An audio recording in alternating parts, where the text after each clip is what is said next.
Halo teman-teman, selamat datang di channel Scalping Trader. Ya, kembali saya coba buat list rekomendasi saham ya untuk swing kali ini, untuk swing mingguan ya. Mungkin bisa 1 minggu, 2 minggu. Ya, waktu time frame-nya lebih sedikit panjang daripada saham trading harian saya ya, yang one day trade atau fast trade gitu ya. Jadi konten ini saya buat di tanggal 28 Januari ya, atau hari ini hari Selasa ya, dan marketnya masih libur. Besok juga by the way masih libur ya, libur hari raya Imlek gitu ya. Nah, sebelum saya informasikan list sahamnya, saya mau disclaimer, jadi investasi itu mengandung resiko ya, apalagi trading saham itu punya resiko dan sepenuhnya menjadi tanggung jawab pribadi. Jadi saya harap teman-teman paham bahwa saya men-share ya saham yang berdasarkan hasil analisa saya menarik ya untuk di swing. Artinya bisa punya potensi kasih kita cuan. Tapi nanti saya akan coba jelaskan trade plan saya, tapi teman-teman harus coba melakukan analisa ulang juga dan paham ya bahwa buy and sell-nya itu di tangan teman-teman, dan harus paham juga kenapa beli, kenapa jual gitu ya. Langsung aja nih, sebelum masuk ke list saham di 28 Januari 2025 ini, saya sedikit review di minggu lalu ya. Di minggu lalu saya buat saham, buat review saham. Nanti saya sedikit juga review ya ADI ini, saya kecualikan ya karena memang masih saya harusnya udah profit ya, tapi saya masih hold sahamnya. Mika dan WLTJ juga menurut saya masih dalam area akumulasi, area buy ya. Jadi ketiga saham ini menurut saya secara trade plan masih belum ada yang gagal gitu ya, masih oke. Tiga-tiganya saya punya barangnya gitu ya. Dan untuk tanggal 28 Januari ya, 28 Januari saya ada dua tambahan ya. ADI ini masih sangat oke menurut saya, nanti saya jelaskan GJTL sama Silo. Langsung aja ke pembahasannya ya, yang mungkin sedikit dulu review WLTJ gimana. WLTJ ini kalau kita lihat secara chart, mana ya, udah saya buka. Kalau secara chart masih on track ya. Planning saya gimana? Planning saya kalau dia bergerak di bawah 1550-an ya, 1550-an ke bawah gitu, saya akan buang. Dan sahamnya masih di area-area sini ya, masih area-area oke untuk akumulasi menurut saya. Dan saya juga average saya masih di area sekitar floating profit sekitar 0,6 ya, 0,6 ya, masih area buy saya ya teman-teman. Seperti itu. Kalau ngelihat data transaksinya memang ya masih so-so aja, masih belum terlihat akan ada main dalam waktu dekat. Volume yang tercreate juga belum ya gitu ya, masih belum. Tapi saya masih keep WLTJ. Kalau dia break sesuai trade plan yang tadi saya sampaikan, saya akan out dulu. Mika gimana? Mika kalau lihat data transaksi juga masih oke, masih sesuai ya. Kalau saya nggak salah kemarin saya bikin konten kan di tanggal 19, di tanggal 20-nya gerak naik. Terus di tanggal 22 ada koreksi tipis. Di tanggal terakhir, di tanggal 24 hari market terakhir, hari Jumat kemarin ya, ini ada koreksi tipis juga, dan masih sesuai dengan plan saya gitu ya. Dan plan saya di Mika gimana, kalau dia bergerak di bawah 2300 ya, 2300 ke bawah itu saya akan langsung buang sahamnya ya. Seperti itu. Kalau mau tanya detail pembahasannya kenapa menarik Mika dan WLTJ, nanti teman-teman coba cek video minggu lalu saya gitu ya, video minggu lalu saya. Dan langsung aja di minggu ini tanggal 28 saya punya ADI. Ini menurut saya masih menarik. Saya ini sempat floating profit sekitar 4% ya. Nah, kemarin saya info antri-antri ya, buy-nya tuh antri-antri di 8.900, 8.800. Ya, jadi kalau 8.800 aja harusnya dapat ya di tanggal 21. Saya bikin konten kemarin tanggal 29. Harusnya dapat, bahkan dapat sampai 8.700, dan high-nya ini sempat ke 9.300. Kalau yang mau tradingnya pendek aja kemarin di saham ADI harusnya udah di atas 5% ya cuannya ya. Ya, 4-5%-an, tapi nggak mungkin jual pucuk ya, karena ya mungkin ya kalau yang TP harusnya netnya 2-3% at least bisa dapat di ADI kemarin. Tapi saya pribadi saat ini turun ya, karena saya nambah posisi lagi, turun. Floating profit saya turun masih sekitar 1%-an. Artinya apa?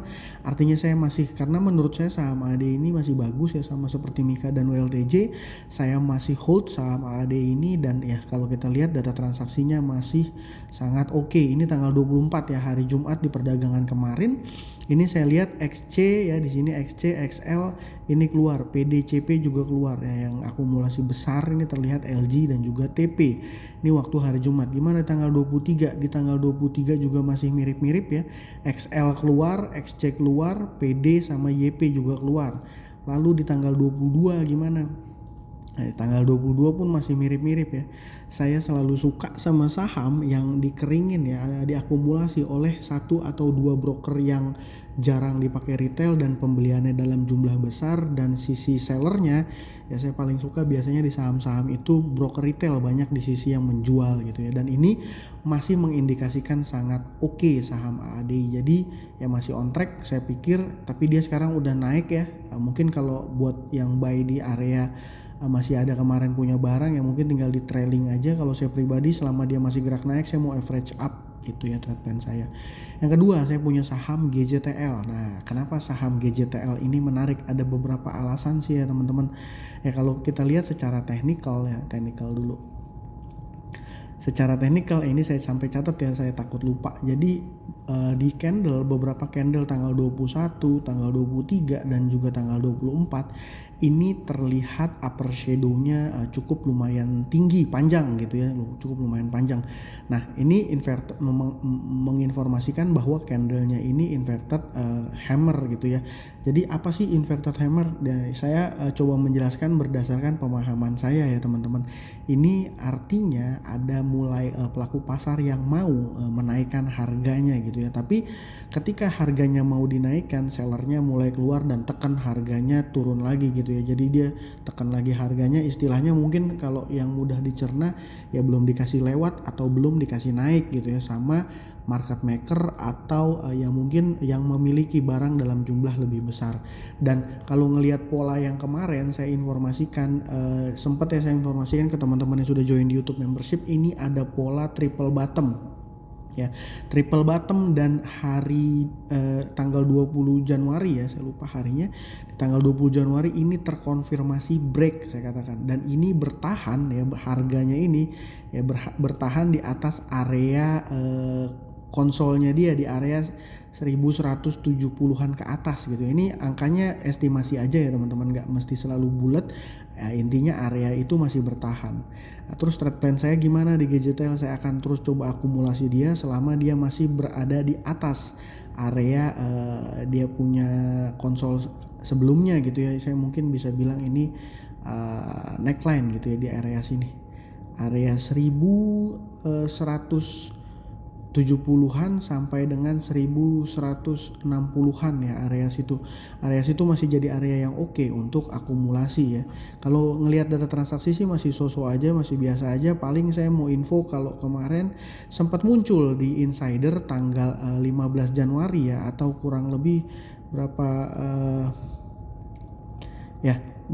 kurang lebih sekitar 2 minggu yang lalu ini dokter Andes Lokeng Hong nambah barang ya, jumlahnya sih nggak terlalu besar, ini 1.500 slot ya berarti ya.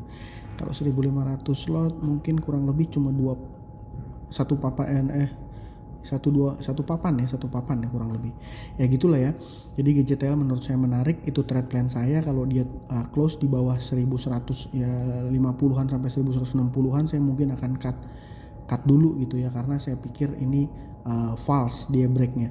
Dan mungkin sekedar tambahan, ini GJTL kalau berdasarkan trading view saya ya, chart trading view ini beberapa kali menandakan kalau seandainya ketika dia ada keluar berita earnings ya, kuartal, laporan keuangan kuartal, beberapa kuartal itu biasanya sahamnya di pump. Nah ini ya contoh, ini juga ini nggak terlalu, nah ini nih earning. Dan range-nya di awal tahun biasanya dia keluar laporan keuangan itu di range Maret sama April ya, Maret sama April ya, kurang lebih seperti itu ya. Menarik saham GJTL. Yang ketiga saya punya saham Silo. Wah, kenapa saham Silo menarik ya? Sebenarnya ini sederhana, saham Silo ini ada di support ya menurut saya, dan sahamnya ini secara keseluruhan masih uptrend, dia belum jebol, dia punya lower low. Nah saya punya trading plan di saham ini sederhana ya teman-teman, kita akumulasi di area harga sekarang mungkin 1-2% di bawahnya oke. Dan kalau dia break di bawah terakhir ya mungkin di area sini, ini risk rewardnya sangat oke ya. Nah tuh kalau dia break mungkin di area 2800 ke bawah ya, 2800 ke bawah saya mungkin akan consider untuk cut. Ya polanya ini adalah area-area support kuat di mana ketika harganya sentuh area sini ya mantul. Sentuh area sini mantul. Ya mau dekat-dekat sini dia mantul. Jadi memang kalau saya coba gambar ini marketnya ranging ya. Ya, dia main di area sini. Terus trade plan-nya gimana di pola yang kayak gini kan, dia mau naik gagal break, dia turun lagi ke area dekat-dekat support, dia naik lagi, dan ini satu kali terjadi keanehan yang mungkin rebalancing dari indeks ya. Terus ini support, dia mau naik, ini mau dekat-dekat support, dia break tapi false breaknya langsung turun. Nah ini posisi dia sekarang ada di support gitu ya. Jadi kalau seandainya kita pakai pendekatan risk reward rasionya ini menarik ya. Jadi mungkin area buy-nya di sini, kalau stop loss-nya mungkin di sini 2800, let's say anggap ya target price-nya di mana? Target price-nya mungkin ke sini. Jadi kalau kita lihat ini resikonya sekitar 4 ya, 4%-an, potensi cuannya sekitar 10%-an dan ada di area harga saat ini gitu ya. Ya mungkin teman-teman bisa antri juga 1-2% di bawahnya. Jadi menurut saya untuk tanggal 28 Januari ke depan ada AADI, GJTL dan SILO yang masih menarik. Ya, semoga video saya bermanfaat dan bisa kasih cuan ke teman-teman ya. Ini untuk swing time frame-nya, periodnya mungkin di 1 minggu, 2 minggu, mungkin 1 bulan. Kalau GJTL mungkin akan main asumsi saya mungkin di Maret ya. Ditambah mungkin GJTL itu di keterbukaan informasi saya sempat baca dia baru ada pencairan pinjaman kredit ya. Pencairan pinjaman kredit, fasilitas kredit, dan isinya apa? Kalau saya nggak salah dia dapat pinjaman dari beberapa bank dengan total 4 triliun. Tujuannya untuk apa? Untuk ya mungkin scale up bisnisnya kali ya. Detailnya saya juga belum baca detail, tapi ya kita berharap ya, saya lah pribadi berharap bahwa ini akan menjadi sentimen positif untuk pergerakan saham GJTL ke depannya gitu ya. Ya intinya seperti itu. Saya punya 3 saham yang sebelumnya ULTJ sama Mika saya masih hold ya. Dan satu lagi mungkin buat tambahan, tapi ini rada-rada volatil, saham DAAZ ya, DAEZ, DADAS ya, itu menarik juga teman-teman bisa dipantau. Mungkin itu aja dari saya kali ini. Terima kasih buat teman-teman sudah menonton, semoga bermanfaat. Salam cuan, thank you ya.